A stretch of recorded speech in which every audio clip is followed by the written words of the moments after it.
This is the video help for the equipment inventory and services. This is going to look a little bit different because I'm running it off the cloud server and it has its own menu here at the top and a log out, which is over here on the side if you want to log out. So this is part of the cloud version of this application. What I'm going to do is I'm going to cover this in two parts. The first one is going to be run from this video help icon. The second one, part two, from this.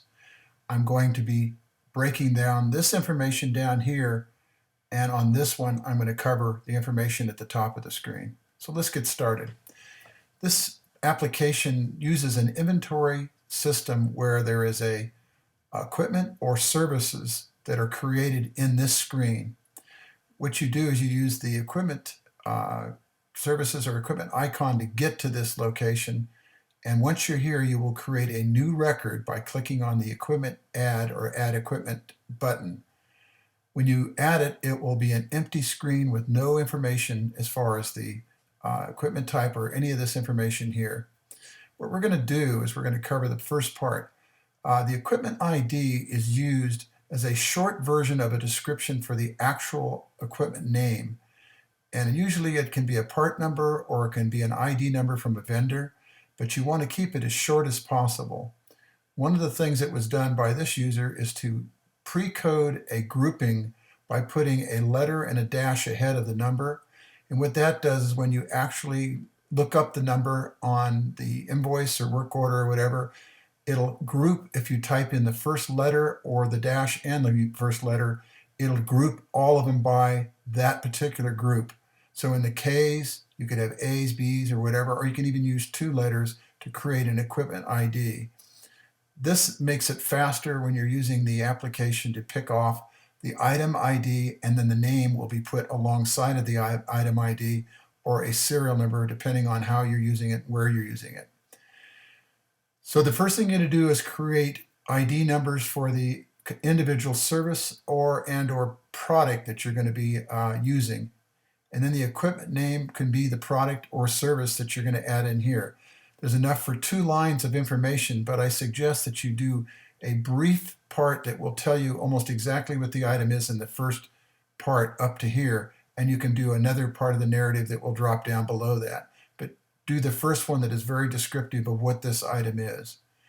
The next thing is there is a grouping by category, by equipment type. What that is it's a drop-down list where you can create your own drop-down list of items. You can use this drop-down to see the further ones that are down below that, or go back up to the top. This is a choice list that you can put in. In this case, it was a filter. The next thing we're going, and by the way, you can use this equipment type list here to add to this list.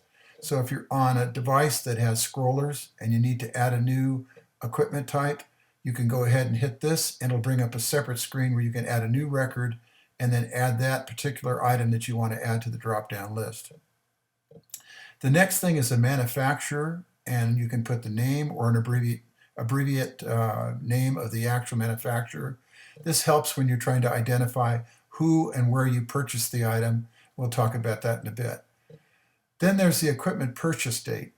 What this does is if you put in the equipment purchase date, it's going to manage these fields over here, which allows you to see the purchase cost, the average days. By the way, you would be adding the purchase cost, but it'll automatically put in the days, equipment age, and it'll also put in the months in a fractional, and then obviously at the end days in age. And this particular number here, if you modify something on the screen, it will automatically add the date for the date that you did it, and it'll adjust these two fields here by calculation to show you the time since this item was purchased and the months. As far as time, it'd be in days. And if this does not change, click this Today button, which will automatically update the today date in this field. The next thing we're going to look at is we did put the purchase date, and that is used partially in this calculation as far as creating the days and the months. Equipment purchased from is very helpful also because it tells you the manufacturer up here, but it also tells you where you purchased this item. It also, when it says purchase, it can be from an equipment manufacturer, or if it's a service, this will be, you can just put in there it is a service, or anything that tells you that this is a product service, just so you know that it's not a thing. For example, anything that requires man-hour is considered a service or something in that vein. Equipment status, this is a drop-down, once again, that can be edited by the underlined list, and you can add as many things in here or change these if you want to when you initially set up the app. The standard price, I want to make this very clear. I think I mentioned in one of the videos before, the standard price is what you're going to charge if you retail this item. And this can change. It can change because the price of the item goes up as far as the cost of the item. The cost of the item is actually something that is adjusted in the purchase screen, which we're going to cover a little bit later. And in the purchase screen, what happens, you usually use the standard price at the highest level that you ever paid for the product, and a markup or margin. If you want to add the margin, you can put whatever you need to in the standard price within the purchase screen, or you can put it in over here. The rate type, if you need to, you can have a rate type, and what the rate types are is day, week, month, and so forth, or year, or you can put in there hourly or whatever you want in this screen as far as the adjusted price. And this is also the same kind of list that you're looking at when you're adjusting those lists, and I'm going to want to point that out. So that's an example of how that is done. I clicked on the equipment button to come back to this screen where I had used the rate list. The rate list is a drop down, so we can edit that and then create those things that we want to use for rates. The next one is a notes field, and there's a number of notes that you can add as to how this product is distributed, sold, or whatever. And is it invoiced or day? Is it a labor item? Is it a service item? It kind of denotes what this is. Up on this particular block, if it's a product, you can right click on this and insert to a container. Or if you're on a desktop or the iPad, you can go on the iPad, you can take it from the iPad library, or you can take it from the hard drive on the device that you're actually working off of it, add that in there. So just depending upon the way you're going to add this, you can add this on the server, on the cloud, or you can add it on an iPhone or an iPad or a desktop computer. So you can have a picture of the item. The equipment parts part over here, this is for the suppliers that you're buying the items from, and you may want to come over from the purchase screen and put in some information based on the vendor that you're buying this from. You also have one in the individual vendor screen for the products that are, but that's all products. This is individually by the product that you're actually buying in the inventory. This comment here is more of a quality kind of an issue about the product that you're buying, as to where and you bought it from, and if the quality is up to standards for you. The next two fields in this area are if you are using in the work order a warranty or a core return for this product. If you're going to use that, what you would do is come from the particular version that the person that you bought it from. I'll get it out. What this does is this is the person you're going to sell it to or distribute it to, and you can put this in here. And what it'll do, based on the actual person that you put in here, it will add the yes, no in here if this person has a warranty or is it a core. But you have to have created this in the customer or resident customer screen where you have placed this into the assigned assets. If you pick somebody that doesn't have this asset in there, it's not going to show you this information. The next thing on the screen is you do have some next and previous buttons, so you can go backward and forward.